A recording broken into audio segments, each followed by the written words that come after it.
கர்த்தருக்கு ஸ்தோத்திரம். கர்த்தராகிய இயேசு கிறிஸ்துவின் இன்ப நாமத்தில் இனிய வாழ்த்துக்கள். இன்றைய தியானத்திற்காக ஜெபித்த பொழுது தேவன் தந்த வசனம் லூக்கா எழுதின சுவிசேஷம் 1 அதிகாரம் 49 வசனம். வல்லமையுடையவர் மகிமையானவைகளை எனக்கு செய்தார், அவருடைய நாமம் பரிசுத்தமுள்ளது. நம்முடைய கர்த்தராகிய இயேசு கிறிஸ்து வல்லமையுள்ள தேவன். அவர் சர்வ வல்லமையுள்ள தேவன். அவராலே கூடாத காரியம் எதுவும் இல்லை. இயேசு கிறிஸ்துவின் தாயாகிய மரியாள் இதை அவர்கள் தங்களுடைய வாழ்விலே அனுபவித்ததினால் அதை இங்கே சொல்லுகிறார்கள்.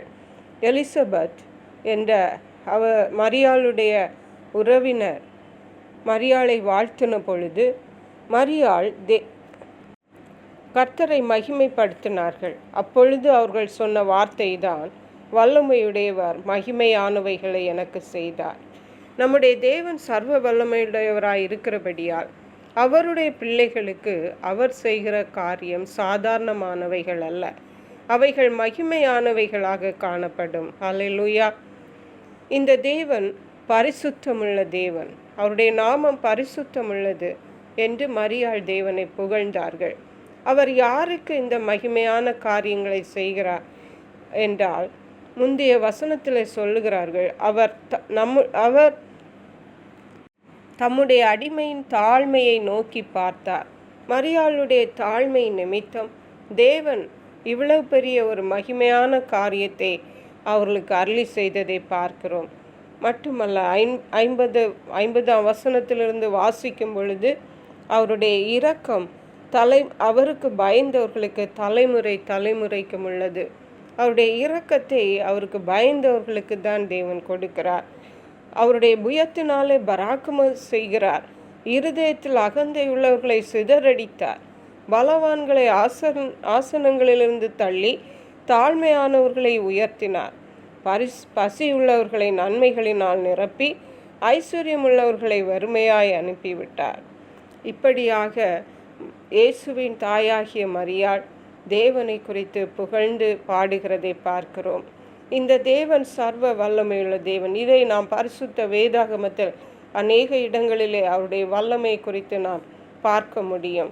சங்கீதங்களின் புஸ்தகத்திலே கூட 29ஆம் சங்கீதம், கர்த்தரின் சத்தம் அநேக வல்லமையான கிரியைகளை செய்கிறது என்று பார்க்கிறோம்.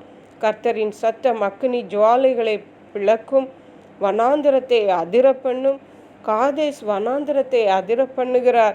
கர்த்தருடைய சத்தம் பெண் மான்களை ஈனும்படி செய்து காடுகளை வெளியாக்கும் என்று அநேக காரியங்கள் கர்த்தரின் வல்லமைகளை குறித்து எழுதப்பட்டிருக்கிறது. சங்கீதம் 136ஆம் சங்கீதம் சொல்லுகிறது, ஒருவராய் பெரிய அதிசயங்களை செய்கிறவரை துதியுங்கள் என்று.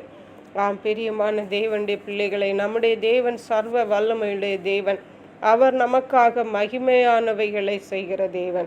ஆகவே இந்த தேவனை நாம் இன்னும் விசுவாசிப்போம், இன்னும் அவரில் அன்பு கூறுவோம், இன்னும் அவரை சார்ந்திருப்போம், இன்னும் அவரை நம்முடைய வாழ்க்கையிலே துணையாக வைத்து, நமக்கு எல்லாவற்றுக்கும் எல்லாமாக வைத்து அவரையே நம்பி முன்னாக செல்லுவோம்.